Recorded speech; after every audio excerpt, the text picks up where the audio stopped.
imagination.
Alright, so to start any related layers problem, we always like to draw a picture. Here we have SpongeBob showcasing a beautiful diorama. It always helps our math skills when we have a picture. Alright, with any related rates problem, we always go to the givens of what the problem has given to us initially. So dv over dt is of course 5 centimeters cubed per minute. Then following afterwards, we have d of the ball, diameter of the ball is of course 8 centimeters, and dr over dt is what we are trying to find in the problem, as we do not know the change in the radius at the time. Okay, of course we're trying to find the appropriate equation to use in terms of the relates problem. So we use the volume of a sphere, which is 4/3 pi r cubed, which is of course the volume of a sphere. We then go into a typical process where we derive the volume equation, which gives us 4 pi r squared dr over dt, because we are solving in terms of t. So we have to find dr over dt. That's the derivation. Then we start substituting in our values. So 5 is of course dv over dt in the givens. And then we substitute in our r, which is 4, which is half the diameter. Substitution, proofs, everybody loves proofs. We start simplifying once more. We get 64 pi dr over dt, just making it easier for us to get the final answer. And then of course we get our answer, which is dr over dt equals 5 over 64 pi centimeters over minutes. That is our answer. That is the change in the radius of a sphere. Bam. Of course, earlier answer.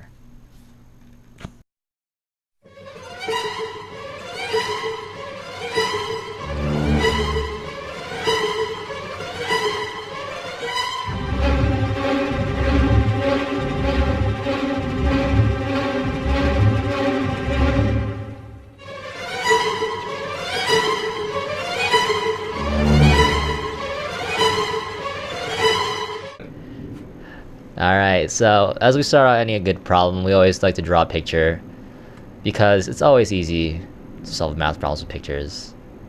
We like to go into our givens with any related radius problem.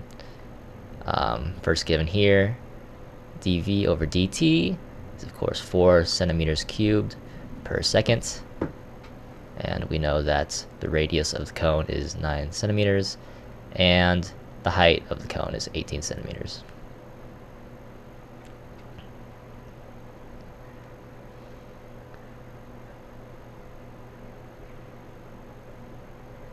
Of course, we're looking for dh over dt, which is the unknown in the problem, and we're looking at when the height is at 4 centimeters. Okay, so the next step is always finding the equation that relates to the problem. So in terms of the cone, we always use the volume of a cone. So the volume of a cone is of course 1/3 pi r squared height, And that is the volume of a cone equation.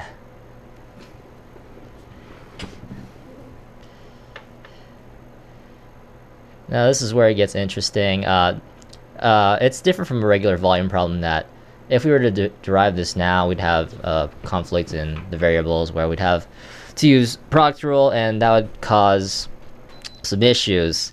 But because we have the ratio between our radius and our height, with our radius being 1/2 the height, we can use that to change the variables and make the equation easier to derive.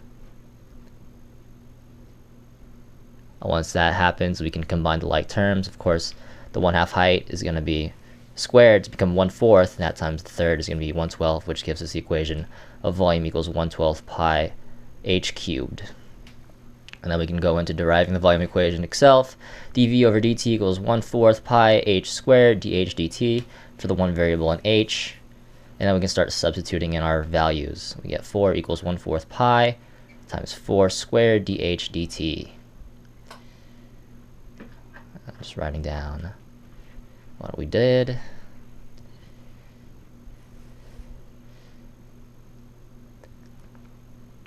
And now, of course, once we get our values in, we can just solve for dh dt itself. This is just solving more.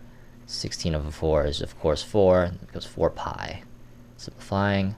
And then the final solution to the equation is, of course, dh over dt equals 1 over pi centimeters per second. So that is how you solve the volume for volume of a cube. That helps. That's good. Okay. Cube. Yeah, just cut that out to save volume. Volume of a cube.